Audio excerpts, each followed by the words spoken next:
But I got a question for you, Kenny, since you're the quarterback of this team. If you went to jail at 17, right? Who's the first person to come see you? Your parents. You're absolutely right. The first person that came to see me was my mama when I was in jail, right? But the irony and the twist to the story, she was locked up the same time I was, on the way to prison for murder. So the powers that be allowed me and my mother to have an in-house mother-son visit. So I walked into the visitation room and I said, but mama, I didn't do what they said I did. I can get life. And she looked at me and said, me too, baby. And I love you, and turned and walked away. So just imagine the woman that put the ball in your hand, the woman that said the dream is possible is giving up on you. So if I had a chip on my shoulder, now it's turned into a boulder, right?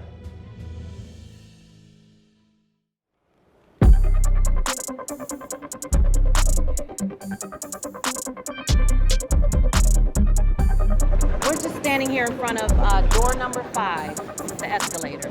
He hasn't come down yet? Yeah, he's almost here.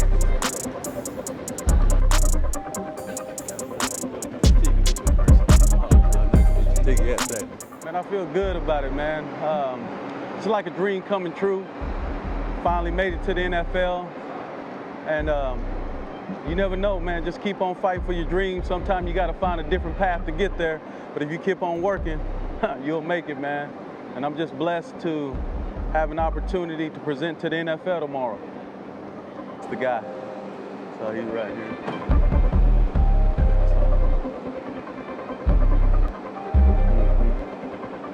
Thank you, thank you. Oh, man. The information I'm giving them tomorrow, I hope that they take this to heart and really understand everybody don't get this opportunity. One thing for sure is change. So everybody that's in this room today or tomorrow is not gonna be in that room next year. And hopefully they can be a part of it, but many of them won't. But if the impression that they make on this team might get them on another team. So just because something don't work out here, it can work out somewhere down the road. And I'm a prime example that I learned how to pivot and prevail, because a lot of things in my life didn't work out the first or the second or the third or the fifth time, but eventually I kept on working and it happened for me. Some of the best people with the best stories, where are they at? In the graveyard, right there. That's where the best stories are, in the graveyard, because many people didn't get to live their dream. They died with their dream. I didn't want to be one of those people to die with a great story. I didn't want to keep my good stuff to myself. I wanted to keep on fighting, and I wanted to share my story with the world. And how do you leave a legacy? You leave a legacy when people are talking about you when you die.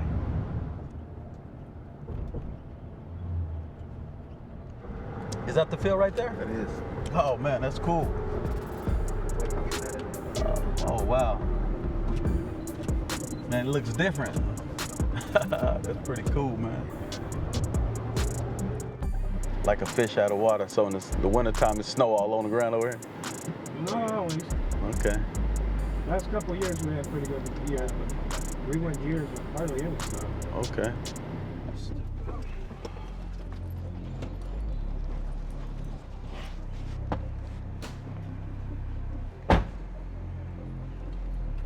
Appreciate you. Nice meeting you there. Appreciate it.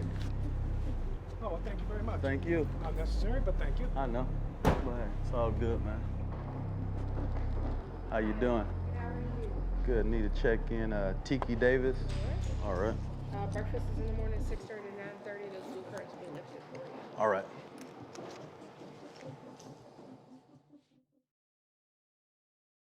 Speakers like that come in to kind of put things back into perspective, how big of an opportunity and how blessed we are to be in the position that we are, taking in each moment that you get to be here, because like Tiki said, we're the 1% that got in this room, but we are the 100%.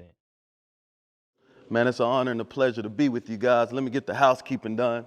First of all, I want to say thank you to the Steelers, thank you to the NFL, thank you, Daryl, and to Coach Tomlin in his absence. But I got one question to ask before I get into my story. Anybody that's living your dream of being pro right now in the room, so a show of hands, I want to know, are you currently living your dream right now in your life? Raise your hand. Just like you, I had a dream. growing up in this West Texas town known for football and oil. And I would play around that apartment complex every day with that football, trying to become my dream as a football player. So I play outside with this football until it gets dark, right? But I leave the door unlocked for my brother and my mother to come home. Then a few minutes later, I hear footsteps coming down the hallway. And I really get excited because I think it's my brother coming home or my mother coming home.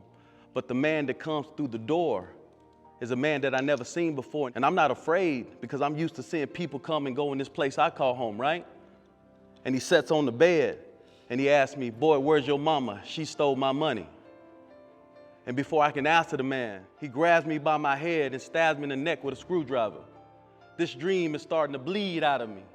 But my next question for everybody in the room, what's bleeding you? What's bleeding you? Ain't nobody even stabbing you. You in the room. You're not the 1%, you the 100% because you in the room. Having this opportunity is great because everybody can say they got it. And those who actually are working out right now still went on the opportunity to get called.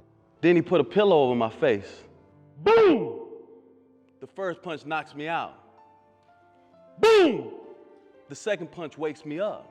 I was focused on the ball, which was my dream, and I could see it from under the bed, and the man ran away, and I heard the back door slam. I'm 17 now. I'm starting to live this dream. I'm running back #1 for my local high school. But that dream was over as quick as it started because I was accused of a crime, and I went to jail. But I got a question for you, Kenny, since you're the quarterback of this team. If you went to jail at 17, right? Who's the first person to come see you? Your parents. You're absolutely right. The first person that came to see me was my mama when I was in jail, right? But the irony and the twist to the story, she was locked up the same time I was, on the way to prison for murder. So the powers that be allowed me and my mother to have an in-house mother-son visit. So I walk into the visitation room and I said, "But Mama, I didn't do what they said I did. I can get life." And she looked at me and said, "Me too, baby. And I love you," and turned and walked away. But how did I overcome that from that 9-year-old boy to 24-year-old man to not give up? It's the T and the Tiki factor. I had to make a total commitment to my life. Nobody was gonna come and help me with my dream. It was on me. Y'all wanna know something? I wasn't the best. I was the only guy to do what I did in the world, and it probably never be done again. Just imagine a 29-year-old black kid with the record that I had, running a $1 billion company with the #1 oil man in the world. One of you guys right now are the best. I'm gonna challenge you guys to be the only. The reason the world stopped when Kobe Bryant died, not because he was the best, it's because he was the only. It's a difference. It's a difference to the standard. He was given a second chance, but I felt like he kind of went out and took it. The same as like his mother passing away. My dad passed away in early high school. I kind of was in a place of like not knowing what to do and kind of lost. So it was kind of like taking that second chance into going into football and making my path through that. And the next thing, let's talk about the I in the Tiki factor. Imagination. I had to learn to live from my imagination and not my history. My history says I would die in prison like my mother. My history said I'd be illiterate like my father. But I wanted something different for my life. And the next thing is kindred spirits. The people around you affect you. Like if you hear D.Y., Coach Tomlin tell you something and they whispering it at you every day, they trying to tell you something. This is the I in the Tiki factor. Investing in yourself. You know, nobody can do it but you. Every day is a new day, every day is an interview. Walking in, you have to have that mindset in this business. Taking it one day at a time and just relishing the opportunity is something, you know, that I've done over this past month and will continue to do going forward. Many of you guys are invested in your craft, and your craft is you. You in this NFL. And as I get ready to close this thing, because I don't want to hold you too long, got a confession to make. When I came here today, it wasn't about money, and it wasn't 100% about you. It was also a little bit about me, because I've been chasing this dream for 35 years to get in the room. I've been chasing this dream for 35 years to become a pro. And I want to thank each and every one of you today, because today you helped my dream come true. I went pro today, and I'm a rookie too. Thank you. I'm the Tiki Factor. That's my time.